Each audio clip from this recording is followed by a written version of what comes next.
இரவு எல்லாரும் தூங்குனதுக்கு அப்புறம் கண்கள் திரும்ப திரும்ப அதையே பார்க்கணும்னு தோணுதா?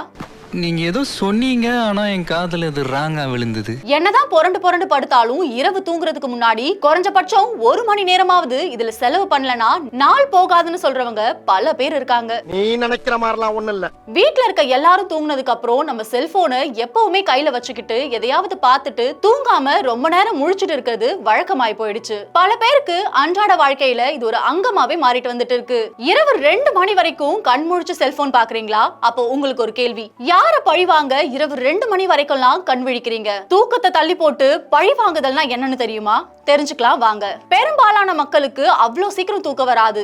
உடனே இரவு முழுக்க செல்போனை பார்த்து நேரத்தை கடத்திடுவோம். இந்த பிரச்சனை பல பேருக்கு இருக்கு. பகல் நேரத்துல தனக்கான நேரம் கிடைக்காம வேலையிலையும் மத்தவங்க கொடுக்கிற பிரஷர்லயும் ஸ்ட்ரெஸ்ல கூட இரவுல தூக்கம் இல்லாம இருப்பாங்க. இததான் ரிவெஞ்ச் பெட் டைம் ப்ரோகாஸ்டினேஷன் மருத்துவர்கள் சொல்றாங்க. தூக்கத்தை இழந்து செல்போன் யூஸ் பண்றது உடல் ரீதியாவும் மன ரீதியாவும் பல விதமான பாதிப்பை ஏற்படுத்துமா. ரிவெஞ்ச் பெட் டைம் ப்ரோகாஸ்டினேஷன் பத்தி தெரிஞ்சுக்கிறதுக்கு முன்னாடி பிஞ்ச் வாட்சிங் தான் என்னன்னு தெரிஞ்சுக்கலாம் வாங்க. நிறைய பேர் வெப் சீரிஸோட பல எபிசோட ஒரே நைட்ல தொடர்ந்து பாப்பாங்க. அத பிஞ்ச் வாட்சிங்னு சொல்லப்படுது. இப்படி தொடர்ந்து பார்க்கறதால அவங்களோட தூக்கம் கெட்டு போய் சோர்வை உண்டாக்குமாம். அது மட்டும் இல்லாம காலையில எழுந்திருக்கும் போது ரொம்பவே சிரமமா இருக்கும்னு சொல்லப்படுது. நிறைய பேருக்கு செல்போன் உபயோகப்படுத்தாம சமூக ஊடகங்களை ஸ்க்ரோல் செஞ்சு பார்க்காம தூக்கமே வராதுன்னு சொல்லுவாங்க. இரவு நேரத்துல குறைஞ்சபட்சம் 2 மணி நேரமாவது செலவிடணும்னு யோசிப்பாங்க. இதனால தூக்கம் கெடுதுன்னு தெரிஞ்சுமே இவங்களால உபயோகப்படுத்தாம தூங்க முடியலன்னு சொல்லியிருக்காங்க. நாள் முழுக்க வேலை செஞ்சுட்டு 10 மணி அளவுல வீட்டுக்கு வரவங்க சாப்பிட்டுட்டு தூங்கணும்னு நினைக்காம அவங்களுக்கான தனி நேரம் ஒதுக்கணும்ன்றதுக்காக இந்த செல்போனை பயன்படுத்துறாங்களாம். இத பத்தி மூத்த மனநல மருத்துவர் ஒருத்தர் பேசும்போது, இது ஒரு சில பேருக்கு மட்டும் இருக்க பிரச்சனை கிடையாது, என்கிட்ட கவன குறைபாடு தூக்கமின்மைன்னு வரவங்க எல்லாருக்குமே இந்த பிரச்சனை இருக்குன்னு சொல்லியிருக்காரு. ஒருத்தருக்கு தன்னோட தூக்கத்தை தள்ளி போடுறதுக்கும் தூக்கத்தை குறைக்கிறதுக்கும் அவங்களுக்கு சுதந்திரம் இருக்குன்னு சொல்றாங்க.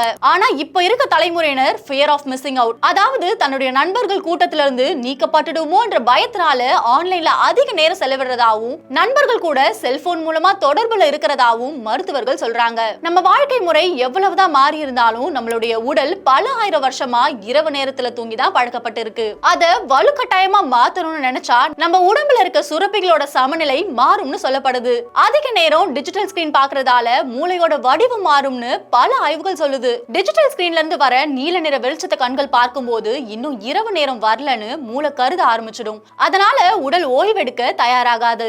குறிப்பா டீனேஜர்ஸ் கிட்ட இந்த பழக்கம் அதிகமா இருக்கிறதாவும் சொல்லப்படுது. ஆண் பிள்ளைகள் மூர்க்கத்தனமாவும் பெண் பிள்ளைகளுடைய பதற்றமும் மனசோர்வும் 10% அதிகரிக்குமா. அது மட்டும் இல்லாம தற்கொலை எண்ணங்களும் அதிகரிக்குமா. ஆரோக்கியமான தூக்க பழக்கத்தை கொண்டு வரதுக்கு மருத்துவர்கள் அறிவுறுத்துறது என்னன்னா பகல் நேரத்துல தூங்குறத தவிர்க்கணுமாம். அது மட்டும் இல்லாம அதிக நேரம் செல்போன் டிவி பாக்குறத தவிர்க்கணுமாம். இப்போ நிறைய பேரு மீ டைம்னு சொல்லப்படுற தனக்கான நேரத்தை செல்போன் பார்க்க தான் பயன்படுத்துறாங்க.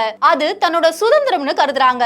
உங்களுக்கான நேரத்தை உங்களுக்கான சுதந்திரத்தை செல்போன் பார்த்துதான் செலவிடணும்னு இல்ல. பல ஆரோக்கியமான விஷயங்களுக்கும் ஏன் உங்களோட மீ டைம் தூங்குறதுக்கான நேரமா மாத்திக்கிட்டா வாழ்க்கை நல்லா இருக்கணும்னு சொல்றாங்க.